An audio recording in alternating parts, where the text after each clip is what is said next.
तो आज बारी है लाटविया की। तो आज हम बात करेंगे लाटविया के ऊपर, और ये सीरीज़ जो हमारी चल रही है उसमें ये दूसरी वीडियो है। पहली वीडियो हमने बनाई थी लिथुआनिया के ऊपर। आपने अगर वो वीडियो नहीं देखी तो आप वो वीडियो देख सकते हैं। हम हर कंट्री के ऊपर बात कर रहे हैं। 29 के 29 शेंजन कंट्री में आप कैसे पढ़ने के लिए आ सकते हैं, उनके ऊपर हम डिस्कस करेंगे, और ये स्क्रीन पर दिए गए 12 सवालों के हम जवाब देंगे। तो आज बारी है लाटविया की। लाटविया के ऊपर डिस्कस करते हैं कि स्टूडेंट्स के लिए क्या अपॉर्चुनिटी है, इंटरनेशनल स्टूडेंट्स के लिए कितनी फ़ीस देखने को मिलेगी, और तमाम बाकी की डिटेल्स। तो लाटविया भी एक बाल्कन कंट्री है। आपको लिथुआनिया के बॉर्डर के साथ आपको देखने को मिलेगा। लाटविया बहुत अच्छी ऑप्शन है पढ़ने के एतबार से, बहुत ज़्यादा। यहाँ पर आपको इंग्लिश स्पीकिंग कोर्सेज़ मिल जाएंगे, बैचलर और मास्टर दोनों के। तो सबसे पहला सवाल है जी, कॉस्ट ऑफ प्रोसेस के ऊपर कितनी कॉस्ट आ सकती है। तो यहाँ पर भी आपको कॉस्ट जो है वो तकरीबन 1000 यूरो देखने को मिलेगी, क्योंकि यहाँ पर आपको 150 से 200 यूरो तक आपको पर एप्लीकेशन जो है, पर यूनिवर्सिटी एप्लीकेशन जो है वो देखने को मिलेगी। तो अगर आप 5 भी यूनिवर्सिटीज़ में अप्लाई करते हैं तो रफली आपका 750 से 1000 यूरो का खर्चा हो सकता है।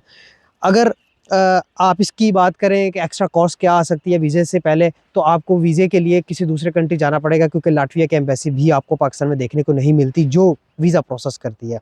तो अगेन किसी तीसरे कंट्री जाने के लिए भी आपको जो कॉस्ट लगेगी वो भी आपकी रफली 800 से 1000 यूरो तक आपकी वो कॉस्ट लग सकती है। लैंग्वेज सर्टिफ़िकेट के बारे में सवाल है जी कि लैंग्वेज सर्टिफ़िकेट यहाँ पर चाहिए या नहीं चाहिए। तो डेफ़िनेटली यहाँ पर आपको लैंग्वेज सर्टिफ़िकेट तो एक बेसिक रिक्वायरमेंट है ही है, लेकिन विदाउट आइल्स या विदाउट लैंग्वेज सर्टिफ़िकेट भी आप अप्लाई कर सकते हैं। मिनिमम आइल्स का स्कोर यहाँ पर आपको 5.5 देखने को मिलेगा। अगर आपने पीटीई किया है तो आपका मिनिमम 59 स्कोर होना चाहिए, और अगर टॉफल किया है तो मिनिमम 72 स्कोर होना चाहिए। लेकिन आप बैचलर और मास्टर दोनों में विदाउट आइल्स यानी कि मीडियम ऑफ इंस्ट्रक्शन के ऊपर अप्लाई कर सकते हैं, लेकिन यूनिवर्सिटी आपका एप्टीट्यूड टेस्ट लेगी, जिसमें आपकी उस फील्ड की नॉलेज, मैथमेटिक्स की नॉलेज और इंग्लिश की नॉलेज जो है वो चेक की जाएगी। आपका इंटरव्यू भी हो सकता है, कुछ यूनिवर्सिटीज़ इंटरव्यू भी कंडक्ट करती हैं। उसके बाद यूनिवर्सिटी फ़ीस। तो यूनिवर्सिटी फ़ीस आपको यहाँ लिथुआनिया से थोड़ी कम देखने को मिलेगी। यहाँ पर आपकी 1500 से लेकर 3000 यूरो पर सेमेस्टर फ़ीस हो सकती है। उसके बाद मिनिमम सीजीपीए। अगेन यहाँ पर भी आपको मिनिमम सीजीपीए जो है वो 2.5 के साथ मास्टर में एडमिशन हो जाएगा। अगर बैचलर में 2.5 है तो आपका मास्टर में एडमिशन हो सकता है, और अगर बैचलर में आप आ रहे हैं तो मिनिमम आपको 50% यहाँ पर मार्क्स ज़रूरत होगी। लेकिन अगेन एडमिशन जो रेशो है वो हाई है, लेकिन अगर आप मिनिमम बैंड्स या मिनिमम सीजीपीए या मिनिमम परसेंटेज के साथ अप्लाई करते हैं तो डेफिनेटली आपके चांसेस जो हैं वो गिर जाते हैं। और यहाँ पर आपको गैप जो है वो गैप का भी इशू कोई नहीं है। Up to 5 years of gap जो है वो एक्सेप्ट हो जाता है, अनलेस कि स्पेसिफाई हो किसी यूनिवर्सिटी की तरफ से कि हम गैप कितने साल का एक्सेप्ट करते हैं। वीज़ा रेशो अच्छी है यहाँ पर, 90% प्लस आपको यहाँ पर वीज़ा रेशो देखने को मिलेगी। 90 यूरो इसकी एप्लीकेशन जो है वो फ़ीस आपको एम्बेसी में देखने को मिलेगी। यहाँ पर एक चीज़ इंपॉर्टेंट है कि आप को डॉक्यूमेंट की लीगलाइजेशन करवानी पड़ती है यूनिवर्सिटीज़ में अप्लाई करने से पहले। उसकी भी आपको कॉस्ट जो है वो 35 टू 40 यूरो जो है वो पर डॉक्यूमेंट देखने को मिलेगी। उसकी आपको पहले जो है वो एम्बेसी से अगेन अपॉइंटमेंट लेनी पड़ती है। वो जो लीगलाइजेशन का प्रोसेस है वो कराची में इनका कॉन्सुलेट है, वो आपके जो है लीगलाइज कर देंगे। बैंक स्टेटमेंट यहाँ पर आपको 3 से 6 महीने की चाहिए होगी, with closing balance of 7500 euro, जो कि अगेन रफली आपके 25 से 26 लाख की जो है वो स्टेटमेंट बनती है।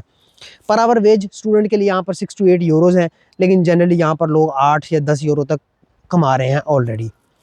20 घंटे आपको, अगर आप बैचलर के स्टूडेंट हैं तो यहाँ पर आपको 20 घंटे काम अलाउ है, लेकिन अगर आप मास्टर या पीएचडी के स्टूडेंट हैं तो आप फुल टाइम यहाँ पर 40 आवर्स पर वीक काम कर सकते हैं। पीएसडब्ल्यू यहाँ पर डेफिनेटली मिलता है। बैचलर अगर आपने किया यहाँ से तो आपको 4 से 6 महीने का पीएसडब्ल्यू मिलेगा, और अगर आप मास्टर या पीएचडी आपने किया है तो आपको पहले 4 महीने का पीएसडब्ल्यू मिलेगा, और फिर वो एक्सटेंडेबल होता है 9 मोर मंथ्स के लिए। तो रफली आपको यहाँ पर 13 महीनों का पीएसडब्ल्यू मिलेगा अगर आप मास्टर या पीएचडी करते हैं तो। उसके बाद पीआर का जो प्रोसेस है यहाँ पर 5 साल के बाद आप पीआर अप्लाई कर सकते हैं, लेकिन उसकी कुछ शर्तें हैं। शर्तों में A2 लाटवियन लैंग्वेज है, A2 लाटवियन लैंग्वेज पास करनी पड़ेगी, और आपके पास जॉब होगी तो फिर आप जो है वो पीआर के लिए अप्लाई कर सकते हैं। उसके बाद नेशनलिटी का प्रोसेस है। नेशनलिटी का प्रोसेस जो है 10 साल की लीगल रेजिडेंस है, लेकिन उसमें एक और शर्त है कि आपके पास पीआर हो पहले 5 साल, फिर आप नेशनलिटी के लिए अप्लाई कर सकते हैं।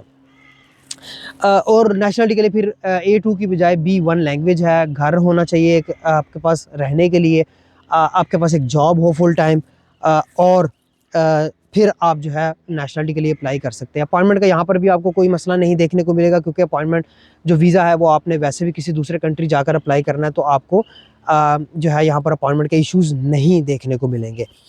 स्कॉलरशिप, अगेन स्कॉलरशिप के लिए मैं हमेशा हर वीडियो में बता रहा हूँ कि स्कॉलरशिप का हमारा सेक्शन डिफरेंट है। जैसे जैसे मैं वीडियोस बनाता जाऊँगा कंट्रीज़ के ऊपर, साथ में स्कॉलरशिप्स की वीडियोस भी साथ में अपलोड करता जाऊँगा। ये स्क्रीन पे आप देख सकते हैं कि हमारे पास 2 रिसेंटली एडेड सीरीज़ हैं हमारे चैनल के ऊपर।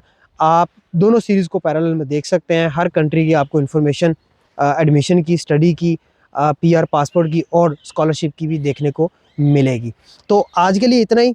लाटविया एक बहुत अच्छी कंट्री है, आप यहाँ पर आ सकते हैं। अच्छी रेशो है, अच्छी वीज़ा रेशो है, अच्छी एडमिशन रेशो है। स्टूडेंट के लिए ये कंट्री बहुत अच्छा है। इंग्लिश में बेशुमार कोर्सेज़ आपको देखने को मिलेंगे। आप अप्लाई करें और यहाँ पर आप आ सकते हैं विदाउट एनी प्रॉब्लम। आपका ये पूरा जो प्रोसेस है, ये पूरा जो टाइम पीरियड है जो लगेगा आपका, 6 से 8 महीने में आप यहाँ पर लाटविया पहुँच सकते हैं। मिलते हैं इंशाल्लाह अगली वीडियो के साथ। अल्लाह हाफ़िज़।